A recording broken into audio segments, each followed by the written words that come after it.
할렐루야. 오늘 목요일 새벽은 출애굽기 4장을 통하여서 머리 숙여 경배하였더라 라는 제목으로 은혜를 나누고자 합니다. 모세는 이제 떨기나무에서 말씀하시고 부르시는 하나님의 음성을 듣고 이스라엘 백성에게로 가기로 합니다. 그리고 이스라엘 백성이 있는 바로에게 애굽으로 이렇게 가려고 그의 장인, 지금까지 40년 동안 함께 살았고 돌봐주었던 그의 장인 이드로에게 가서 하나님께서 이렇게 나를 부르셨고 이제 그의 동족이 잘 있는지 알기 위해서, 그리고 살피기 위해서, 살아있는지 알기 위해서 그의 동족에게로 나아가야 되겠다라고 이렇게 자초지정을 이야기하니까 가봐야 되겠다, 이제 떠나야 되겠다라고 말을 하니까 뭐라고 하느냐면 평안히 가라, 나로 가게 하소서 하니까 평안히 가라 라고 이렇게 이야기를 해주었습니다. 그래서 그의 딸이었죠, 십보라. 그에게는, 모세에게는 그의 처가 되고 그 다음에 그에게는 또 손주들도 있었지 않습니까? 모세에게는 아들이 되겠죠.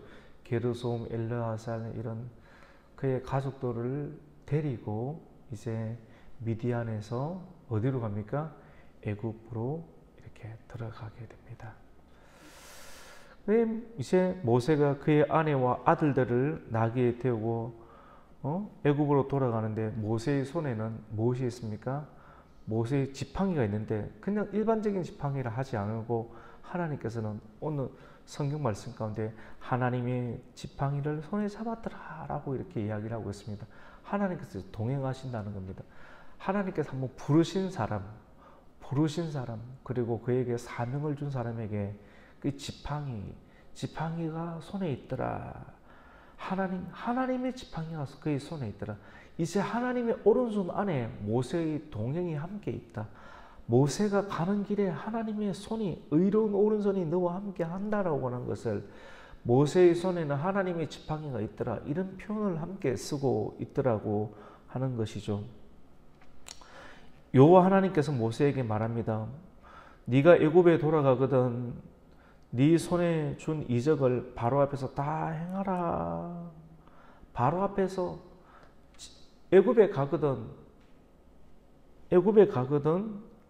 내가 너에게 준 이적, 세 가지 이적을 보여주지 않습니까? 기억나세요? 첫 번째 이적은 뭡니까? 지팡이를 놓았을 때 뱀이 되고, 또 두 번째 이적은 손을 품 안에 넣었을 때 나병이 되고, 세 번째 이적은 나일 강물을 떠왔을 때 그것이 부었을 때 피가 되는 세 가지 이적이었죠. 그것을 다 바로 앞에서 행하라. 그렇게 하면 그들의 마음이 변화가 될 것이다. 하지만 완악하여서 백성들을 보내지 아니하리라 라고 이야기를 하였습니다. 그리고 22절에 이런 말이 있습니다. 너는 바로에게 이르기를 여호와의 말씀에 이스라엘은 내 아들 장자라. 같이 해봅시다. 이스라엘은 내 아들 장자라. 이스라엘은 내 아들 장자라. 장자는 어떻게 해야 됩니까? 할례를 다 해야 되는 거 아니겠습니까? 그러니까 내 아들 장자라. 장자기 때문에 내 아들이기 때문에 분깃을 주고 나에게 예배해야 되는 자들이기 때문에 나는 내가 데리고 가겠다라고 하는 하나님의 의지가 포함이 되어 있습니다. 그리고 이제 모세는 이제 길을 갑니다. 길을 가다가 좀 난해 구절이 24절과 25절과 26절에 나오는데요. 성경 가운데 참 어려운 난해 구절이 24절과 25절과 26절인데 하나님께서 모세를 부르신 이유 가운데 갑자기 모세를 죽이려고 하는 내용이 나옵니다. 이 내용이 왜 나올까요? 왜 갑자기 모세를 죽일까요? 우리 24절을 한번 읽어보겠습니다. 시작. 모세가 길을 가다가 숙소에 있을 때 여호와께서 그를 만나서 그를 죽이려 하신지라. 갑자기 나옵니다. 그리고 25절 한번 읽어볼까요? 십보라가 돌칼을 가져다가 그의 아들의 포피를 베어 그의 발에 갖다 대며 이르되 당신은 참으로 내게 피난편이로다. 마지막 26절 단면 있습니다. 시작. 여호와께서 그를 놓아 주시니라. 그때 십보라가 피난편이라 하면 무엇 때문이었더라? 할례 때문이었더라. 모세는 하나님께 부름을 받았습니다. 이제 하나님께 어떤 부름을 받았느냐? 이스라엘의 지도자가 되는 큰 부름을 받았습니다. 하나님께 특별히 쓰임받는 자리에 오르게 되었는데 이스라엘의 지도자의 자리에 높은 자리, 많은 사람들이 우러러보는 자리, 많은 사람들과 눈에 띄는 특별한 자리에 부름을 받았는데 이전의 삶과 똑같은 하나님의 특별한 부름을 받았지만 소명의 자리 가운데 있지만도 나의 옛 습관은 그대로 가지고 있다라고 하면 그 문제가 있는 거죠. 옛 습관을 끊어야 됩니다. 같이 해봅시다. 옛 습관을 끊어야 됩니다. 부름을 받았는데 옛 습관을 끊지 아니하고 계속 그 부르심을 준행하려고 하면 문제가 있겠죠. 그것이 무엇입니까? 할례를 행하는 거예요. 모세는 아브라함의 자손이지 않습니까? 아브라함 때부터 할례가 있었습니다. 아브라함이 그의 아들 이삭을 난 지 8일째 할례를 행한 거 아니겠습니까? 할례를 행한 것. 그때부터 할례를 행해요. 그래서 언약 백성이 그때부터 만들어지게 되는 것인데 이스라엘은 내 장자라라고 표현을 했습니다. 언약 백성이기 때문에 그때부터 언약 백성이 만들어진 하나님의 백성을 하나님께서 구원해 내시겠다라고 하는 하나님의 약속을 그 작은 약속부터 지키기 위해서 하나님께서는 내 백성을 지켜내겠다. 내 백성의 부르짖음을 내가 들었노라. 근데 모세는 어떻습니까? 그런 일들을 하나님의 부르심의 일들, 언약 백성을 지켜내고 구원해내는 일들, 구원받은 백성, 구약시대의 구원은 할례받은 백성이지 않습니까? 맞죠? 근데 그 지도자의 위치 가운데 있는데 지도자의 가정부터 본이 되지 못한다라고 하면 무슨 의미가 있겠습니까? 그래서 하나님께서 그 부르시는데 근데 이 묘한 내용이 있어요.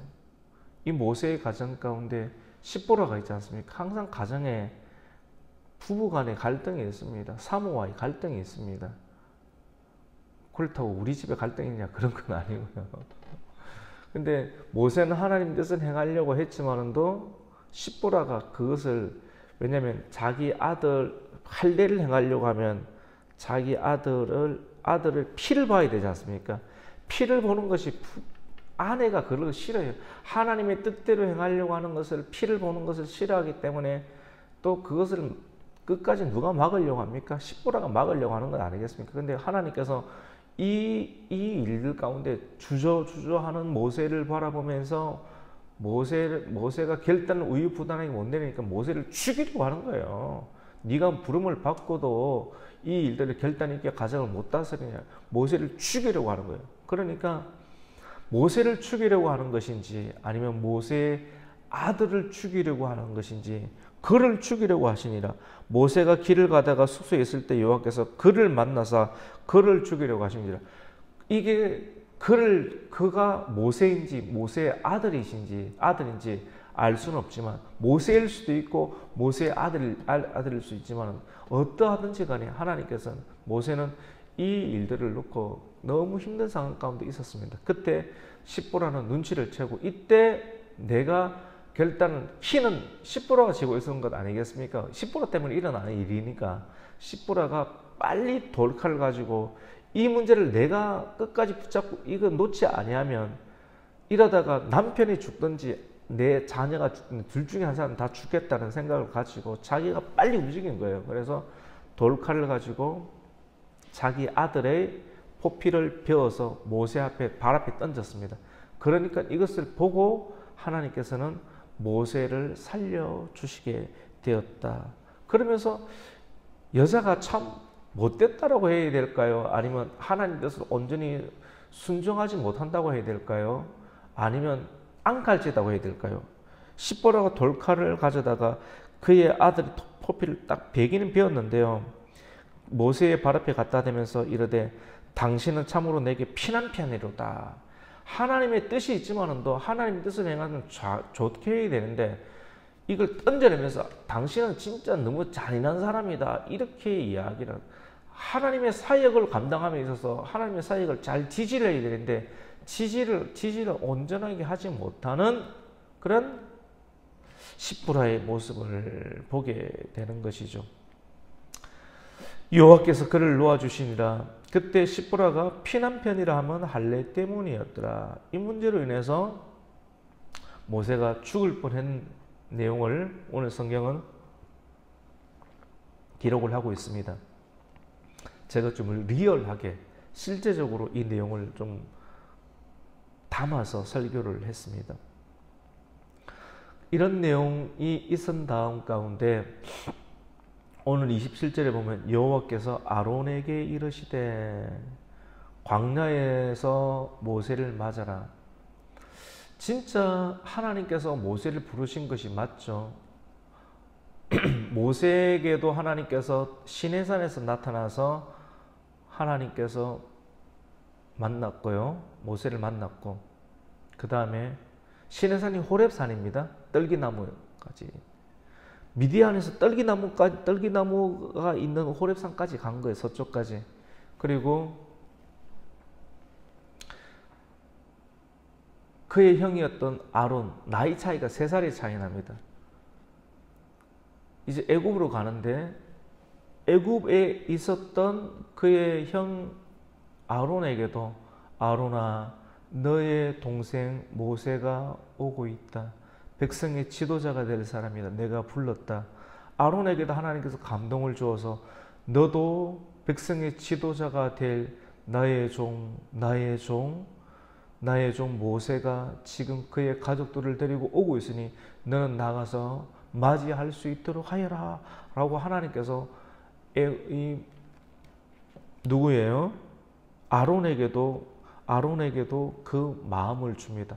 기가 막히지 않습니까? 그 내용이 27절 말씀입니다. 우리 27절 말씀을 한번 읽겠습니다. 시작. 여호와께서 아론에게 이르시되 광야에 가서 모세를 맞으라 하시매 그가 가서 하나님의 산에서 모세를 만나 그에게 입맞추니. 하나님의 산이 바로 시내산이고 시내산이 바로 호렙산이고 시내산이고 호렙산이 바로 얼마 전에 3장에서 나오는 떨기나무 하나님의 불꽃에서 나오는 그 모세를 부르셨던 그 산에서 모세와 아론이 만나서 뜨겁게 포옹하면서 입맞추는 장면이 나옵니다. 우리가 입맞추니까 이상한 거 아닌가 하는데 그때 중동시대의 사람들은 서로 뜨겁게 만나서 인사하는 장면이 입맞추는 장면. 예수님께서도 가룟유다와 만나서 입맞추는 장면이 나오죠. 인사는 중동시대의 인사는 문화라고 볼 수가 있습니다. 모세가 여호와께서 자기에게 분부하여 보내신 모든 말씀을 여호와께서 자기에게 명령하신 모든 이적을 아론에게 다 알립니다. 알려서 하나님께서 나에게 이렇게 이 산에서 나에게 나타나셨고 이런 기적을 베풀어 주셨고 이것을 누구에게 먼저 이야기를 합니까? 아론에게 다 이야기를 합니다. 아론에게 먼저 이야기를 하고 난 이유 가운데 아론이 모세를 인정하겠죠. 모세를 자기 동생이지만 너는 이제 내 동생이다 라고 인정하는 것이 아니라 너는 하나님의 사람이구나. 하나님께서 우리의 지도자로 세웠구나. 나이는 내보다 적지만 이 순위가 딱 매겨지게 되는 것이죠. 그렇게 하고 난 이유 가운데 먼저 아론을 만나라고 했기 때문에 아론을 만난 이유 가운데 이스라엘의 장로를 만나는 순차적인 모습을 보게 됩니다. 이제 모세와 아론이 가서 이스라엘의 모든 장로들을 모읍니다. 30절에 보시면 아론이 여호와께서 모세에게 이르신 모든 말씀을 전합니다. 아론이 여호와께서 모세에게 이르신 모든 말씀을 누구에게 전합니까? 백성들 앞에 다 전하고 이적을 다 행합니다. 그러니까 백성들이 이런